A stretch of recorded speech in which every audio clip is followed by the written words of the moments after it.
तो last part में हमने देखा था कि क्या झांग से बोलता है, झांग मुझे तुम्हारी ज़रूरत है। ये सुनकर झांग बोलता है, क्या तुम्हें मेरी ज़रूरत है? क्या मुझसे पंगा मत लो, और क्या तुम अभी भी मुझसे नाराज़ हो? मुझे माफ़ कर दो, लेकिन अभी मैं सच में और खुद को नहीं रोक सकता। मुझे डर है कि मैं खुद पर कंट्रोल नहीं कर पाऊंगा, क्योंकि तुमने मुझे सीधा हीट में धक्का दिया है। अब मैं खुद को नहीं संभाल पा रहा हूँ, मुझे शांत करने वाली दवाई लेनी होगी। क्या वो कहता है, मुझे पता है इसे सहन करना वाकई बहुत मुश्किल है, लेकिन झांग, क्या आप सचमुच बाहर जाकर लोगों का सामना कर सकते हैं? वो झांग के करीब आता है और झांग को टच करते हुए कहता है, मुझे लगता है कि तुम्हें मज़ा आ रहा है जो भी मैं तुम्हारे साथ कर रहा हूँ। वैसे मिस्टर झांग, आपका क्या कहना है? वो झांग के और करीब आने लगता है और कहता है, मुझे अपनी हेल्प करने दो। जब तुम ठीक हो जाओगे तो मैं और गुस्सा नहीं रहूंगा। चलो कार में बैठ जाओ। वो कार में आने के बाद झांग के हाथ बांध देता है और कहता है, हिलो मत। तुम्हारे काटने से मेरी गर्दन अभी तक ठीक नहीं हुई है, इसलिए मैं आपको ऐसे बांध रहा हूँ ताकि आप होरनी कुत्ते की तरह मुझे काटे ना और मेरे साथ ठीक से पेश आए। झांग क्याओ को ही देखे जा रहा होता है तो क्याओ बोलता है, मुझे इस तरह घूरना बंद करो, मैं बस आपकी हेल्प कर रहा हूँ। ये बोलकर क्याओ सोचता है, उफ, ये दोनों कमीने सच में अपने जीन्स से फ़ायदा उठा रहे हैं। दैट एक्सप्रेशन, जुड़वा भाई क्या किस करते टाइम उन्हें भी वैसा ही फील होता है। ये सोचकर क्याओ कहता है, छी छी, मैं ये क्या सोच रहा हूँ, मुझे ये जल्दी करना होगा क्योंकि ये सबसे ज़्यादा ज़रूरी है। वो झांग को मुंह खोलने के लिए कहता है कि अपना मुंह खोलो। वो झांग की टी शर्ट को उठाता है और उसी के मुंह में वो टी शर्ट देते हुए कहता है, इसे खुद ही चबा कर देखो। अगर आपको काटना इतना ही पसंद है तो अपनी टी शर्ट को खुद ही काट लो। वैसे झांग, तुम्हें मुझे थैंक्स कहना चाहिए क्योंकि इस बार मैंने ही तुम्हें गाइड किया था। थैंक यू बिग ब्रदर कहना कोई बड़ी बात नहीं है। झांग बोलता है, थैंक यू बड़े भैया। क्या बोलता है, थोड़ा और अच्छे से बोलो। शुक्रिया बड़े भैया, मेरी हेल्प करो। तभी झांग बोलता है, मुझे गाइड करो। ये सुनकर क्या कहता है, अब बात बनी, इतना फॉर्मल होने की ज़रूरत नहीं है। फिर हमें पास्ट का सीन दिखाया जाता है जहाँ पर हम इन तीनों को देखते हैं। क्या वो कहता है, मुझे समझ नहीं आता तुम दोनों हमेशा मेरी जगह पर क्यों रहने आ जाते हो। वो कुछ काम कर रहा होता है और जियांग उसे परेशान किए जा रहा होता है। वो पूछता है, क्या तुम क्या लिख रहे हो? क्या वो कहता है, अरे मुझे परेशान करना बंद करो, थोड़ा वेट करो, पहले मुझे ये हिस्सा पूरा लिखने दो। जब मैं ये ख़त्म कर लूँगा तो मैं लेवल क्लियर करने में तुम्हारी मदद करूँगा। जियान बोलता है, जल्दी करो, इसे ख़त्म करो ताकि हम बाहर चलें। क्या अपने काम को ख़त्म कर लेता है और हम झांग को देखते हैं जो कि अभी भी गेम खेले जा रहा होता है। क्या उससे कहता है, झांग जल्दी करो और गेम ख़त्म करो, तुम सच में बहुत ही अजीब हो। ये बोलकर वो और जियान बाहर चले जाते हैं। प्रेजेंट में अभी क्या वो सब करते हुए सोचता है, भले ही मैंने पहले से थोड़ी तैयारी कर ली थी, लेकिन ये अभी भी बहुत ही बनावटी लग रहा है।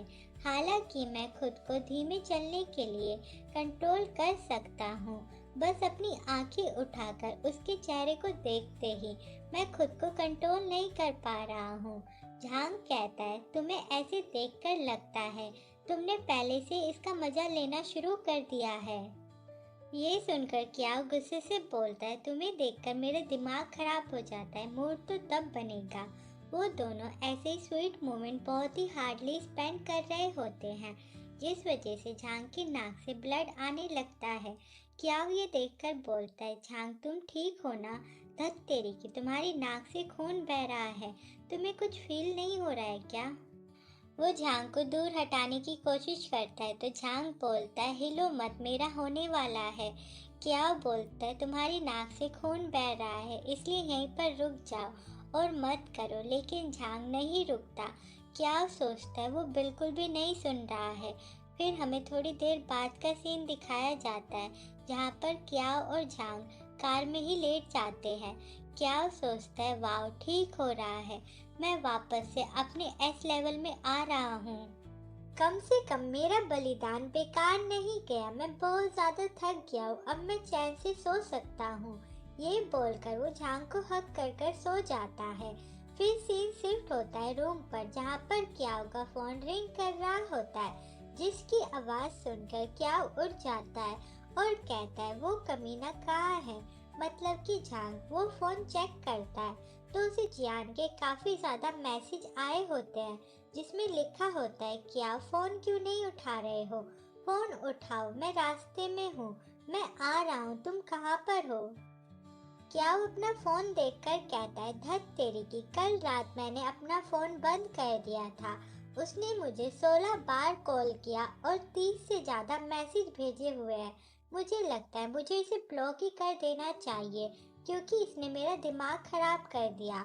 जियान ने भी यही लिखा होता है, भाई तू कभी मेरा कॉल नहीं उठाता, एक काम कर तू मुझे ब्लॉक कर दे।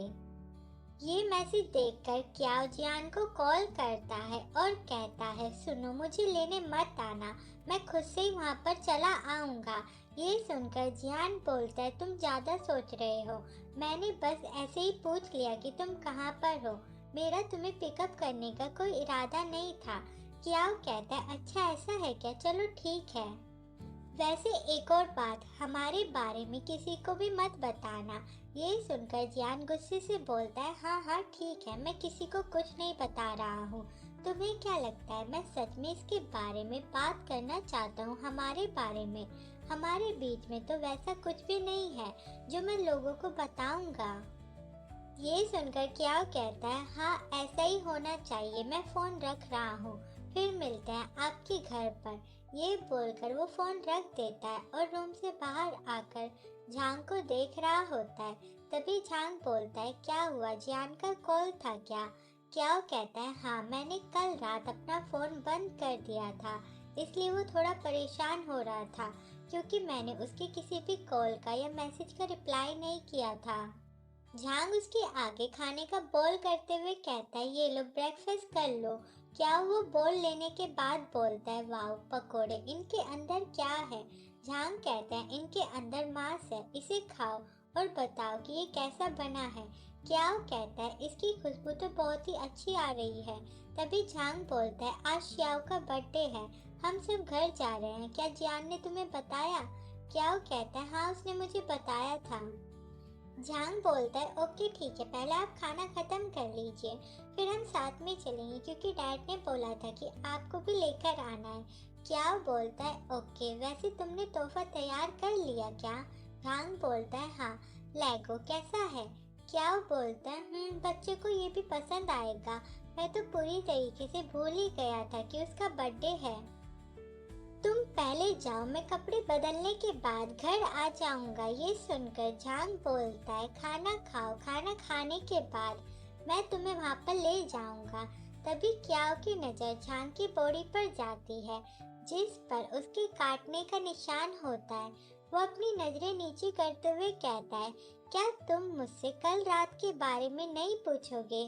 झांग बोलता है क्या पूछूं, क्या तुम कल रात हीट में नहीं थे?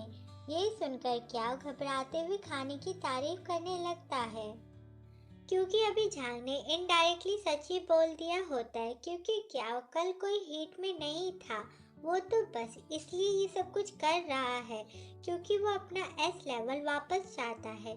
क्या अभी भी उसके खाने की तारीफ किए जा रहा होता है कि वाह सूप बहुत ही अच्छा है, इसे ताजे चिकन के सरब की तरह पी सकते हैं। ये सुनकर झांग बोलता है ये तो पैकेज सूप है। ये सुनकर तो क्या के फेस का रंग ही उड़ जाता है क्योंकि अभी वो उसी खाने की तारीफ कर रहा होता है जो कि बाहर से आया होता है। तो आपको क्या लगता है ऑडियंस, जियांग और झांग को पता लग पाएगा कि क्या उनका फायदा उठा रहा है? अगर हाँ तो प्लीज कमेंट करके बताना। आई होप आपको ये वीडियो अच्छी लगी होगी। अगर लगी है तो प्लीज वीडियो को लाइक करें और चैनल को सब्सक्राइब करें।